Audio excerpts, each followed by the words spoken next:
Hello, hello, j'espère que tu vas bien. Alors aujourd'hui, dans cette vidéo, on reçoit un invité spécial. Donc, il a trouvé du travail au Luxembourg depuis l'Afrique et donc il a décidé de partager comme ça son expérience avec nous. Donc, reste connecté et tout de suite après le générique, on se retrouve.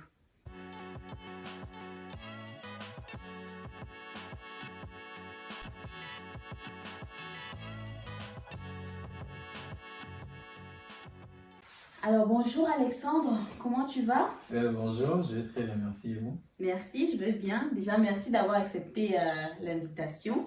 Donc, avant de commencer un peu, est-ce que tu peux te présenter et nous dire un peu ton parcours académique et qu'est-ce que tu fais actuellement au Luxembourg? Ok, donc juste petit rappel, c'est que une petite histoire, je vais dire. Je Mhm, suis originaire d'Afrique centrale, où mhm. j'ai obtenu mon baccalauréat en sciences expérimentales. D'accord. Et après quoi, j'ai eu des petits challenges pour intégrer le cursus supérieur. On le Mhm, sait très bien comment ça marche en Afrique centrale, généralement pour intégrer les grandes écoles, c'est mhm, souvent très compliqué. Donc, ce qui fait que j'ai perdu, ou bien si je peux dire, j'ai foiré une mhm. année après mon baccalauréat. D'accord. Et entre-temps, ce qui s'est passé, c'est qu'un jour, comme ça, je me suis levé, j'ai dit, OK, je vais aller au cybercafé, me Mhm, créer un compte Facebook, voir à quoi ressemble Internet. C'était là la première fois. mhm, Et j'arrive, à l'époque, je ne sais pas si c'est toujours le cas aujourd'hui, mhm. c'est que Google faisait des notifications, des publicités sous forme de notifications. Je D'accord. vois quelque part en bas de l'écran, bourse d'études. Ok. Je clique, je vois une liste bourse d'études pour le Maroc, pour la Tunisie, pour Mhm, plein de pays, la Russie, etc. Mais j'ai choisi une seule, le Maroc. Donc mhm. j'ai cliqué Mais là. pourquoi le Maroc? Il n'y avait pas un choix particulier. À l'époque, j'étais pas très. En gros, je dis toujours, je ne suis pas très doué en culture générale ou bien en géographie, si je peux le dire comme ça. Je Mhm, ne connais pas particulièrement le Maroc. C'était juste un choix. J'aurais pu cliquer sur Tunisie, j'aurais mhm, pu cliquer sur Sénégal. Le Sénégal, au moins, je le connais comme pays. Mais mhm, le Maroc, particulièrement, je ne connaissais pas. mhm. Donc, j'ai cliqué sur la bourse d'études pour le Maroc. C'est là où je vois les D'accord. critères qui sont demandés. Mhm. Et je me rends compte que, bah, au final, pour une bourse d'études, les critères sont aussi simples. Donc, je suis Mhm. éligible, donc je peux Postuler, oui. essayer. Mhm. Donc, c'est là où j'essaie justement et j'obtiens ma bourse d'études pour le Maroc en 2014. Puis, j'arrive au Maroc, bien sûr, suite à cela. Et le parcours n'était pas aussi simple que cela en tant que boursier, bien Oui, sûr. Comme on le dit, j'imagine. quand on dit bourse d'études, les gens pensent toujours à la belle vie. Mais Mhm. c'était pas toujours ça. Mais malgré ça, j'ai pu quand même finir mon cursus comme beaucoup d'ailleurs. Mhm. Et donc, tu Et étudies quoi au Maroc? au Maroc, j'étudiais en finance et plus particulièrement en audit. D'accord. C'était en audit. Après mes études en audit, j'ai aussi un peu galéré pour avoir le travail au Maroc. J'ai fait presque 6 mois de chômage. On ne sait pas beaucoup pour certains, peut-être Mhm. beaucoup pour d'autres, mais pour moi, Mhm. c'était Mais beaucoup c'est parce que, énorme pour un étudiant boursier. exactement, c'est énorme parce qu'il Oui. faut vivre, il y a le train Mhm. de vie qu'il faut maintenir et tout ça, dans la vie n'est pas gratuite. Mhm. Donc, 6 mois de chômage et c'était la pure galère. Mhm. Je me souviens, à l'époque, je dormais au salon chez un ami au sol carrément. Wow. Donc, Mhm. ça me rappelle cette histoire.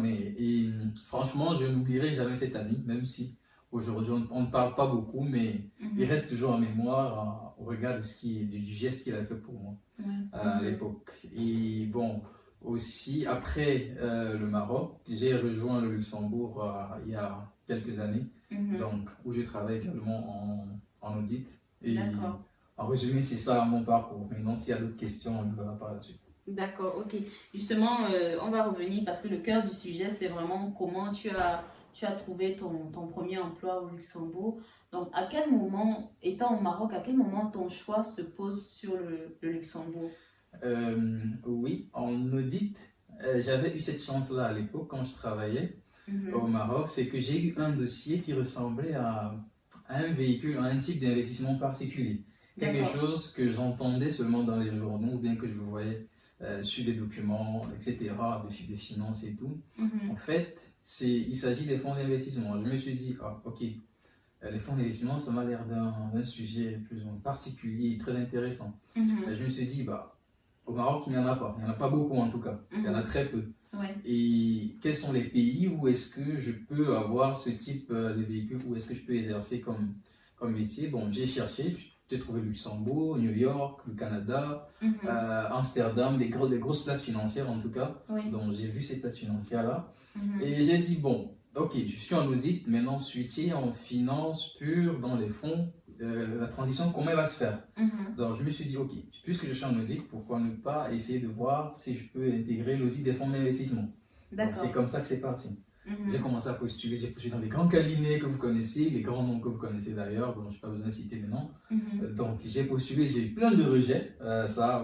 Pour les rejets, j'en ai eu dans ma vie, donc Oui, j'imagine. peut-être pas plus que certains, mais j'en ai eu assez en tout cas. Mhm. J'en ai eu beaucoup de rejets. Mhm. je Mais me- déjà, qu'est-ce qui fait que tu ne te décourages pas malgré les nombreux refus? Ce qui fait que je ne me décourage pas, c'est qu'il y a ce qu'on appelle le background, il y a ce qu'on appelle l'histoire qui nous suit, c'est-à-dire Mhm. d'où on vient.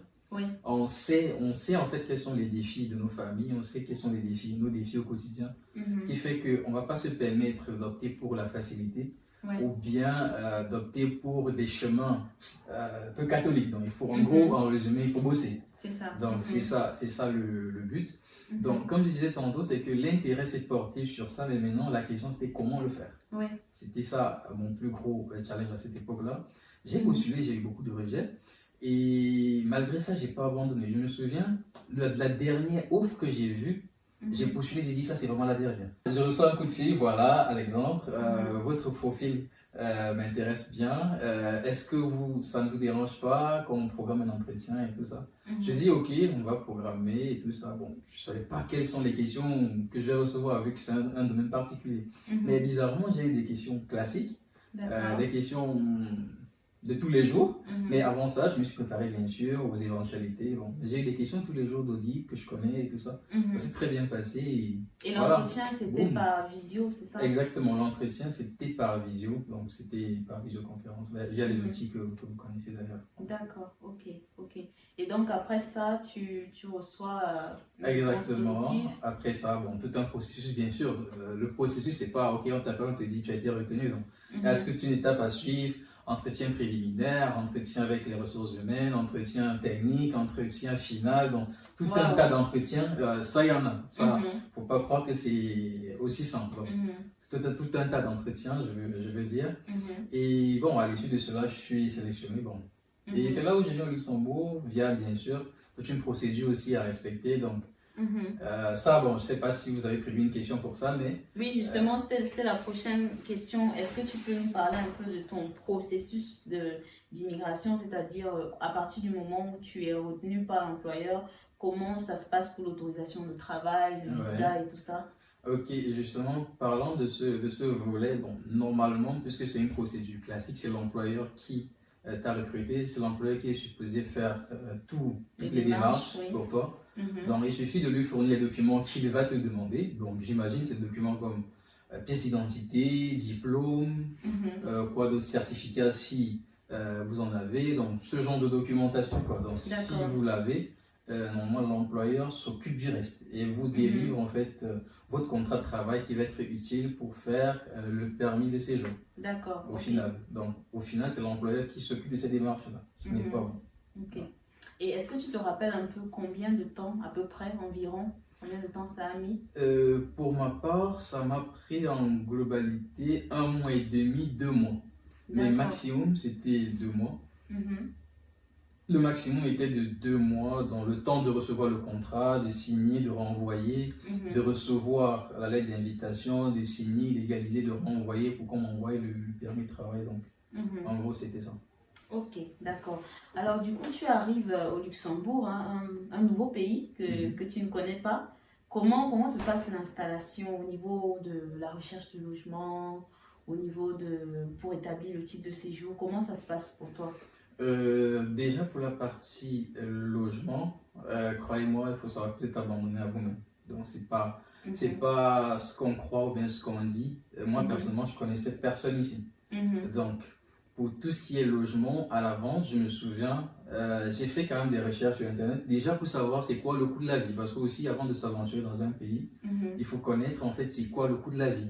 Exactement. Mhm. Qu'est-ce qui vous engage financièrement dans ce pays quand vous y êtes? Donc, est-ce que vous avez beaucoup de... Est-ce que par exemple, vous avez des loyers à payer? Est-ce que vous avez donc ce genre de choses? Il faut le planifier. Donc j'ai fait mes calculs à l'avance.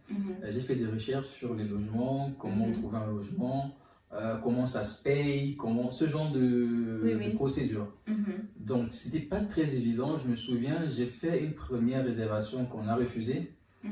Pourquoi? Parce que en fait, c'est vrai que j'avais déjà un contrat de travail du Luxembourg. Mais la personne ou bien le propriétaire qui devait me louer le local, rien ne lui garantit que soit je vais venir, ou bien quand je vais venir, je vais être retenu au final. Parce que n'oubliez pas, quand on parle de travail, il y a une période d'essai et tout ça. Donc, et qui est quand même de 6 mois. Qui est quand même de 6 mois. Donc rien ne vous garantit que vous allez être retenu à la fin. Donc, au bout d'un mois, vous vous chassez, comme au bout de 6 mois, après un beau espoir, on vous dit on ne vous retient pas finalement. Donc, tout ce genre de choses, ça met beaucoup de doutes, beaucoup de points d'interrogation. Ce qui fait que le propriétaire, lui, il a au départ rejeté. Donc, j'ai dû chercher encore d'autres sources, etc. Au final, j'ai trouvé une agence qui m'a permis en fait, de trouver un logement. Et ça aussi, il faut faire des réservations et ça coûte de l'argent. Et croyez-moi, ça coûte beaucoup d'argent. Donc, ce n'est pas une réservation de 100 euros ou bien, je me souviens, j'ai déboursé presque 1200 euros juste pour une simple réservation. Sans loyer, donc ça je ne parle pas du loyer. Juste la réservation, la caution. Exactement, juste la réservation, les frais de service. Là maintenant il faut payer la caution, il faut payer le loyer, donc ce genre de choses. Donc ça c'est toute une préparation en amont. Ok, d'accord. Et du coup, comment ça se passe pour toi professionnellement au Luxembourg? Est-ce que tu dirais que tu es épanoui? Est-ce que ce que tu t'étais imaginé, est-ce que ça correspond à la réalité que tu vis ici aujourd'hui? Je dirais que tout dépend en fait de ce que vous attendez. Moi, je pars toujours du principe que faut pas. Je suis quelqu'un qui est pragmatique. Faut pas trop rêver. Oui, parce que la tendance qu'on a, c'est que les gens ont tendance à beaucoup rêver et à avoir beaucoup d'attentes. Ils se disent en fait que tout viendra comme sur un gâteau aux cerises. Donc, or, ce n'est pas le cas. Pour ma petite expérience au Luxembourg, je me souviens les premiers mois, j'aurais pu retourner, j'aurais pu quitter le Luxembourg. Exactement, au vu de comment ça se passait au travail, déjà j'étais rejeté, si je peux utiliser le terme, c'est vrai que c'est un peu dur comme mot, mais je me sentais rejeté au travail parce que déjà venant d'Afrique, les écoles que j'ai faites ne sont pas des écoles reconnues mondialement. C'est pas un nom quand on prononce, ça rappelle des souvenirs, non. C'est pas une école connue, c'est pas un diplôme connu. Je suis personne de connu. Donc, ce qui fait que... Quand tu dis, dis c'est comparativement à tes collègues, c'est ça qui... Exactement. Parce que sur place, bien sûr, il y a des gens qui ont fait de grandes écoles. Si vous entendez de HEC, vous entendez, je sais pas quoi, des IAE, tous ces genres d'écoles, c'est des noms connus, donc des London Business School, donc c'est des noms connus. Quand on l'entend, ça sonne à l'oreille. Mais la mienne, on ne sait pas d'où je viens, qu'est-ce que j'ai foutu là-bas, donc on ne sait pas. Ce qui fait que je me sentais marginalisé d'une certaine façon. Donc parfois même les tâches qu'il fallait confier, on estimait que moi je devais faire des tâches dérisoires, ou bien je devais faire des tâches plus ou moins monotone, si on peut le dire comme ça. Et je me sentais frustré au fond de moi parce que c'est comme si on prenait un homme, on lui diminue de sa valeur. Donc, ce qui fait que ça, ce n'est pas toujours acceptable et vivable, surtout si ça dure dans le temps. Donc là, il va falloir vraiment faire ses preuves, bosser dur, démontrer que vous êtes capable, démontrer que vous faites la différence, démontrer que, indépendamment de votre couleur de peau, parce que excusez-moi, vous allez le vivre. Ça, c'est quand on vient dans un environnement ou dans une culture différente, il faut vous attendre à cela. Que ce soit le problème de langue, que ce soit le problème de peau, que ce soit le problème de culture, que ce soit culinaire, tout ce genre de choses, donc vous allez le rencontrer. Ça, c'est frustrant sur les termes. Mais ce qu'il faut comprendre, c'est qu'il faut bosser dur. C'est pas du jour au lendemain que ça vient. Ça vient vraiment sur le terrain. Oui, j'ai envie de dire bosser 2 fois plus dur parce que... 2 fois, je vais dire que 2 fois c'est très peu. Parce que je me souviens, jusqu'à pas plus tard que hier, j'ai bossé jusqu'à midi. Jusqu'à midi, un samedi. Donc, et quand je dis jusqu'à midi, ça veut dire une nuit blanche jusqu'à midi. Donc, ça suppose des nuits de sommeil perdues, etc. qu'il faut rattraper peut-être je sais pas quand.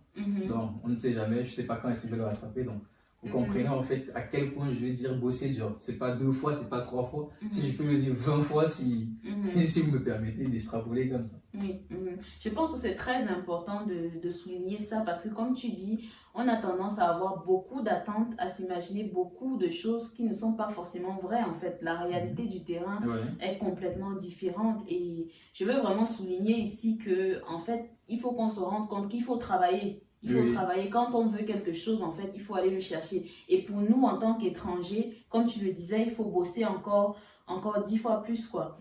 Mais maintenant, je suis curieuse de savoir un peu comment est-ce que tu arrives donc à rebondir par rapport à tout ça. Comment tu arrives à remonter la pente par rapport au fait que peut-être qu'on ne te confie pas des tâches assez intéressantes, on ne te fait peut-être pas assez confiance. Comment tu arrives à équilibrer un peu les choses? Alexandre, quel conseil est-ce que tu donnerais à quelqu'un qui souhaite immigrer au Luxembourg depuis l'Afrique?